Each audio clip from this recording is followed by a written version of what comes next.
The afternoon sun hung low over the savannah, turning the dust into drifting gold. The air was thick, almost viscous, carrying the distant hum of insects and the faint rustle of leaves.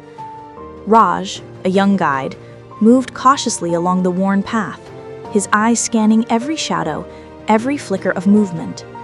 Years of leading travelers and rangers through this wild terrain had taught him to read the forest like a living book. Yet today, an unusual stillness weighed on the land, a silence that pressed on his chest. The goats in the nearby pen clanged their bells nervously. A shiver of unease ran through Raj, and then he saw it. A great lion sprawled across the path, mane matted with mud and streaked with dark blood. Its flanks rose and fell with shallow, labored breaths, each inhale a struggle against the injury that pinned it to the earth. Its eyes flickered open, glazed with pain and confusion. Raj froze, the heat pressing down on him as though the sun itself were holding its breath.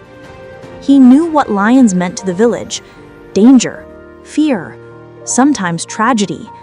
The elders' voices echoed in his mind. Let nature take its course, protect the people first.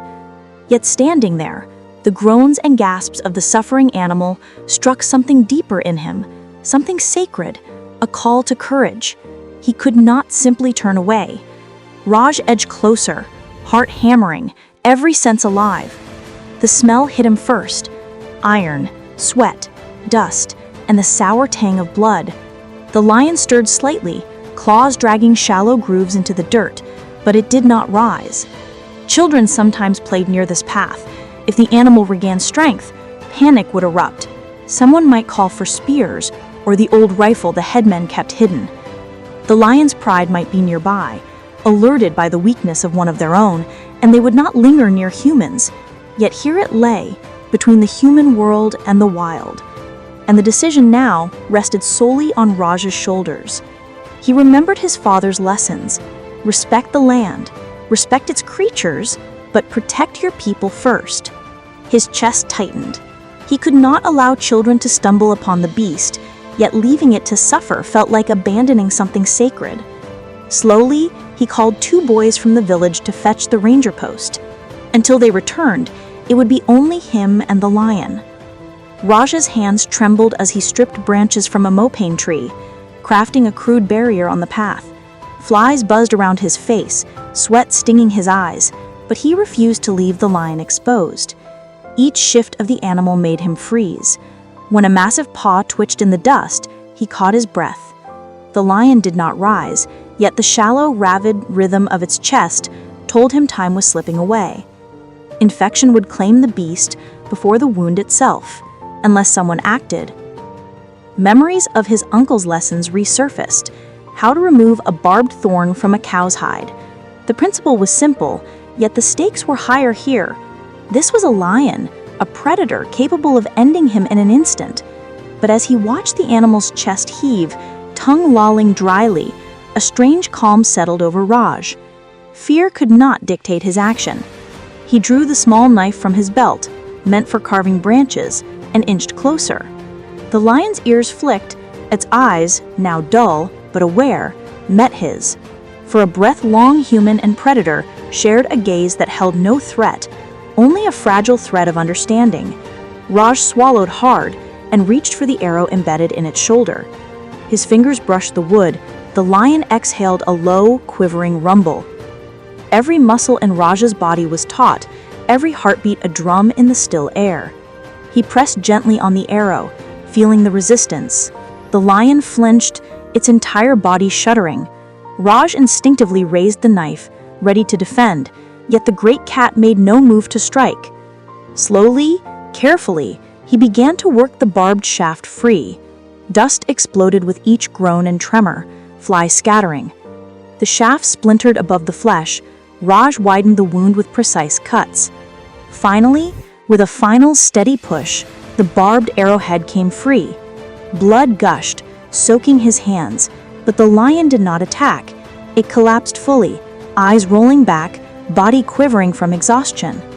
Behind him, the village murmured in disbelief. Men approached with spears, their faces etched with fear and anger. "You bring death upon us," the headman shouted. Raj raised the broken arrow, hands slick with blood, voice clear. "This death was brought by poachers, not the lion. If we kill it now, we finish their crime for them." Hesitation rippled through the villagers. Some nodded grimly, others scowled, but then came a deep, resonant roar from the east. The pride had heard it. Fear swept through the villagers. Mothers pulled children toward the huts. Men shifted uneasily. The pride was coming, and they would not abandon their own. Raj's heart pounded in his ears. Standing there, soaked in sweat and blood, he realized the true weight of his actions. He could not flee. He could not falter. Twilight deepened. From the edge of the scrub, a lioness appeared first, her eyes faintly glowing in the dusk. She paused, head low, tail twitching. Behind her, 2 more females emerged, moving silently, deliberately. Then came the male, mane bristling, each step heavy with authority. The pride formed a semicircle around the injured lion, their golden eyes fixed on the human who had dared to intervene. The villagers gasped, retreating to the huts, holding their spears tight. Raj knelt before the injured lion, hand gently resting on its flank. Its ribs lifted under his palm, fragile, yet monumental. The lioness stepped closer, brushing against his shoulder, then nudged her fallen companion, licking the blood-matted mane. Slowly, the pride encircled their kin, forming a living shield. The male lingered, a sentinel at the edge. His gaze swept from Raj to the huts and back, a silent judgment weighing life against life. Raj lowered the broken arrow, placing it gently on the ground, a symbol of surrender and peace. The male sniffed, exhaled a low, heavy sound, and stepped back into the circle. The pride was whole again. Night thickened over the savanna. Raj remained kneeling, eyes fixed on the circle of lions. Their tawny bodies gleamed under the silver moonlight, the injured male breathing shallowly but alive. The lionesses pressed close, nudging, licking, guarding. The male's eyes swept across the land, attentive, unyielding. Raj realized the lion might not survive the night. The wound, though freed from the arrow, continued to bleed. He thought of herbs his mother used to treat cattle, poultices for stubborn sores. Though these remedies belonged to his world, he could not ignore the instinct to act. From his belt, he drew the few leaves of bitter root he had collected days ago. Crushing them gently, he placed the paste on the ground before the lions. The first lioness approached cautiously, sniffed, then returned to the injured lion. The night held its breath. Permission had been granted, or at least tolerance. Hours passed. The villagers remained hushed, the air thick with tension.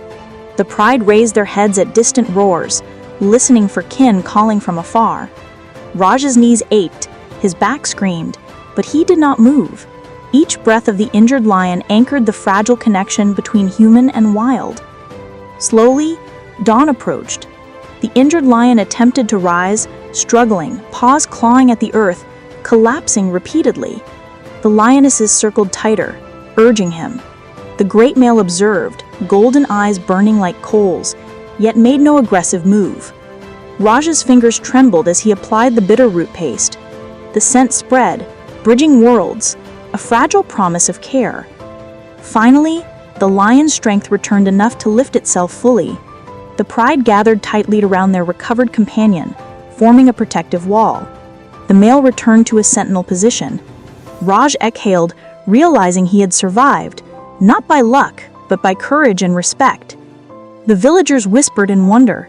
Some realized that the lions had accepted him, at least in that moment. Days passed. The pride recovered, the injured male strong once more.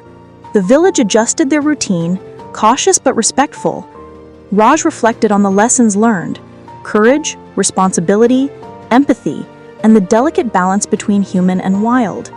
One act of compassion had bridged 2 worlds, creating a story that would echo through generations, a story of survival, respect, and the extraordinary bond between man and nature. As the sun rose over the savanna, the lions disappeared into the scrub, leaving behind a silence filled with awe and reflection. Raj stood on the path, the broken arrow at his feet, knowing that true bravery was not in the absence of fear, but in acting rightly despite it. And in that moment, he understood. The line between worlds was not fixed, but could be bridged by courage, patience, and heart.